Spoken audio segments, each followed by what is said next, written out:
Welcome to our channel. ప్రస్తుతం స్టూడియోలో journalist Jagdev గారు ఉన్నారు. వెల్కమ్ చెప్దాం. ఒక ఇంపార్టెంట్ అంశం మీద డిస్కస్ చేద్దాం. హలో సార్, నమస్కారం. నమస్తే జకి. సార్, ఒక మఠాధిపతి చంద్రబాబు నాయుడు గారికి లేఖ రాసినట్టు కూడా తెలుస్తోంది. అంటే తప్పు చేసిన వారిని వదలొద్దు అంటే కల్తీ ఇష్యూలో ఏంటి సార్ ఇష్యూ? కల్తీ నెయ్యి అంటే పాలే లేని పాపాల నెయ్యి అని ఏదో ఒక హెడ్డింగ్ పెట్టారు ఎవరు. అది నాకు బాగా నచ్చింది, బాగా రిజిస్టర్ అయిపోయింది ఎందుకో. ఓకే. అంటే పాలు పదార్థాలు లేదు. జనరల్గా మీరు బయట షాప్స్ చూస్తే మిల్క్ ప్రొడక్ట్స్ అని అమ్మేవాళ్ళు పాలు మరియు పాలు పదార్థాలు అమ్మబడును అని ఉంటుంది బోర్డు. పాలు పదార్థాలు అంటే చాలా వచ్చేస్తుంది అందులోకి. పెరుగు, వెన్న, నెయ్యి, అదేంటది షిరిడి సాయికి ఇష్టమని పెడతారు చూసారు, కోవా, ఇవన్నీ పాలతో చేసినవేగా. సో పాలు పదార్థాలు, అలాగే కలాకండ స్వీటు, పాలు విరిగితే చేస్తారు కలాకండ స్వీటు కదా. సో అట్లాంటివన్నీ పెట్టుకొని ఎవరైనా అమ్ముతూ ఉంటారు, పాలతో చేసిన ఐస్ క్రీమ్లు. సో ఇవన్నీ ఉంటాయి. ఇక్కడ నెయ్యి, పాలు కంటెంట్ లేకుండా నెయ్యి, ఎంత దారుణం. సో అది దేశవ్యాప్తంగా ప్రపంచవ్యాప్తంగా రభస నడుస్తుంది. దానికి వైసీపీలో ఉండే ఇంటలెక్చువల్స్, వైసీపీలో ఉండే మేధావులు, డాక్టరేట్లు, డాక్టర్ చదవని పిహెచ్డీలే చేయని డాక్టరేట్లు ఉన్నారు చాలామంది. వాళ్ళు అడ్డదిడ్డంగా అడ్డుసుడిగా వాదించే వాళ్ళు ఉన్నారు పక్కన పెడితే. ఇప్పుడు దీని మీద చాలామంది మఠాధిపతులు, సన్యాసి దీక్షలు తీసుకున్నవారు, కొంతమంది సిద్ధపురుషులు, యోగులు కూడా దీని మీద చాలా ఆవేదన చెందుతున్నారు. కాకపోతే వాళ్ళకి ఆవేశపడకూడదు అని అంటారు. కానీ షడ్రుచుల్లాగా హరిషడ్ వర్గాల్లో అది కూడా కోపం కూడా ఒకటి కదా. కాబట్టి కోపం కూడా ఉండాలి. చాలామంది సాధువులు కోపగించుకునే సందర్భాలు కూడా ఉన్నాయి. సాధువు కదా ఇవన్నీ చెప్తాడు, కోపపడకూడదంటే అది ఎలా అవుతుంది? అన్ని రకాలు తినేటప్పుడు అది కూడా ఒక ఆభరణమే, అది కూడా ఒక అలంకారమే, కోపం అనేది కూడా. సో చాలామంది దాన్ని కవర్ చేయడానికి సాధువులు కోపపడకూడదు కదా, సాధువులు ఇది చేయకూడదు కదా, దానికి రూల్ ఉందా?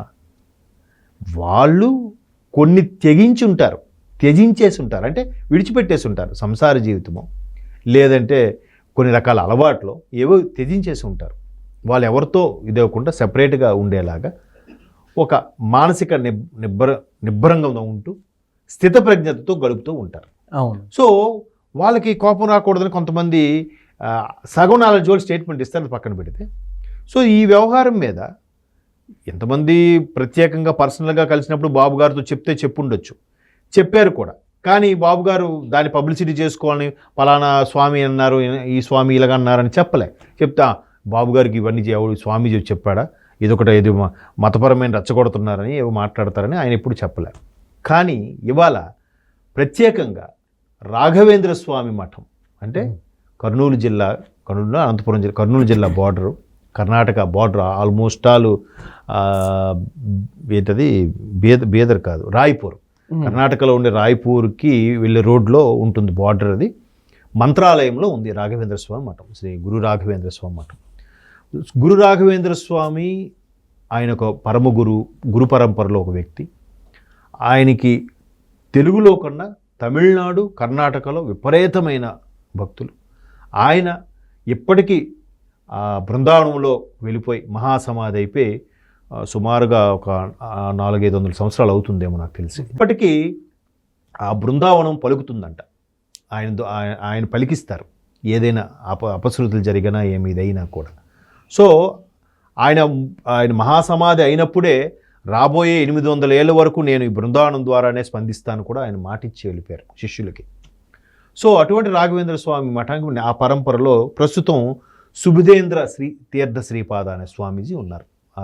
ఇప్పుడు చూడండి, శృంగేరిలో శంకరాచార్యులు వారు పెట్టిన పీఠం ఏదైతుందో దానికి పరంపరగా ఇప్పుడు విధుశేఖర భారతి స్వామి. సో ఇది అలాగా శృంగేరికి, అక్కడ శృంగేరిలో ఒక పీఠం, అలాగే కంచిలో ఒక పీఠం.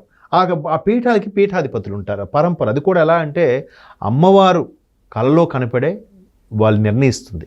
ప్రస్తుతం ఉన్న స్వామీజీకి కలలో కనపడి ఫస్ట్ చంద్రశేఖర భారతి స్వామి ఉండేవారు, ఆయనకి అమ్మవారు చెప్పింది కాబట్టి ఇప్పుడు ఆయన శిష్యుడే ఇప్పుడు ఆ పీఠాధిపతి శృంగేరిలో విధుశేఖర భారతి స్వామి. ఇక్కడ సుబుధేంద్ర తీర్థ శ్రీపాద వారు ప్రస్తుతానికి మఠాధిపతి. ఆయన స్వయంగా బాబు గారికి లేఖ రాశారు.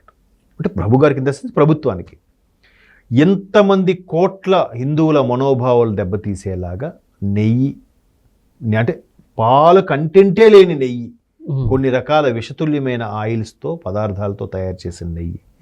దీని మీద కూలంకుషంగా చర్చ జరిపి సుదీర్ఘమైన అనాలిసిస్ చేసి ఎవరైతే దాని ద్రోహులు ఉన్నారో, దానికి అపచారం చేసినకి ఆ పాపం మూట కొట్టుకున్న వాళ్ళు ఎవరైతే ఉన్నారో వాళ్ళకి తగిన రీతిలో గుణపాఠం చెప్పాలని ఒక లేఖ రాశారట. సన్యాసులకి వాళ్ళకి ఏం పని అని అనుకోవచ్చు. బట్ జరుగుతున్న ఇన్ని రోజుల్లోకి ఆయన ఇప్పుడు లేఖ రాశారంటే అది కూడా ఒక వార్తా సందేశం వాళ్ళ గురువుల నుంచో, లేదంటే వాళ్ళకి ధ్యానంలో కూర్చున్నప్పుడు స్వామివారు చెప్పడమో, ఇట్లాంటి కొన్ని ఉంటాయి. మీరు అబ్జర్వ్ చేయండి, పెద్ద పెద్ద సిద్ధులు, యోగులు వాళ్ళు ఏదైనా ధ్యానంలో నాకు ఒక మాట వినిపించింది, అందుకే నేను ఇక్కడికి వచ్చానని చెప్తుంటారు. మీరు అబ్జర్వ్ చేశారు లేదు? ఎందుకంటే మీరు శృంగేరి పీఠం గురించి టాపిక్ వచ్చింది కాబట్టి, ఆయన ప్రస్తుతానికి విధుశేఖర భారతి స్వామి వారు ఇలాగే ఒక గోశాలకు వెళ్ళారట. స్వామీజీ మీరు రావాలి అంటే వెళ్ళారు. వెళ్తే అక్కడ ఒక ఆవు దూడని కన్నది. అయితే ఆ దూడ కన్నప్పటి నుంచి ఈ దూడ ఏం తినట్లేదట, ఆవు కూడా ఏం తినట్లేదంట. ఓకే. సో ఈ స్వామీజీ వెళ్ళి చాలా ఆవులు ఉన్నాయి అందులో, సరిగ్గా ఆ ఆవు దగ్గరికి వెళ్ళి ఆ ఆవు గంగడోలు ఉంటుంది కదా, దాన్ని ఇలా పామారంట. ఈలోగా ఆవు కన్నా దూడ ఉంటుంది కదా, ఆ దూడ చెంగుమంటుకు వస్తే ఏంటి ఇది ఇన్ని రోజులు కదలలేదు స్వామి, ఈరోజే కొంచెం నడుస్తుంది అని చెప్పారంట. అవునా అని చెప్పి ఆ దూడని ఎత్తుకొని ఇట్లా నిమిరి వదిలితే ఒక్కసారి పరిగెట్టిందంట. అంతవరకు కదలిన దూడ వెంటనే తల్లి కూడా అప్పుడే పేడ వేయడం అన్నీ చేసిందంట. ఆ తర్వాత నుంచి తల్లి గడ్డి తినడం స్టార్ట్ చేసింది, బిడ్డ కూడా ఆ ఆవు పొదుగు నుంచి పాలు తాగడం స్టార్ట్ చేసిందంట. మరి ఒక స్వాములకి అది ఎలా తెలిసింది? ఇది కల్లారా చూసిన అనుభోగ్యం చూసిన వాళ్ళు కొంతమంది చూసి చెప్పారు ఇది. సో అట్లాగా పీఠాధిపతులకి మఠాధిపతులకి కొన్ని అతీంద్రియ శక్తులు ఉంటాయి. అవి సామాన్యులకి ట్రాష్, అదేదో అక్కడ వచ్చింది ఆ రోజు ఏదో డైజెషన్ ప్రాబ్లం అయింటుంది, సైన్స్ కదా అంటే పూర్తి మళ్ళీ డెప్త్గా అడిగామనుకో ఇట్స్ ఎ మిరాకిల్ అంటాడు. Can you define that miracle చెప్పలేడు.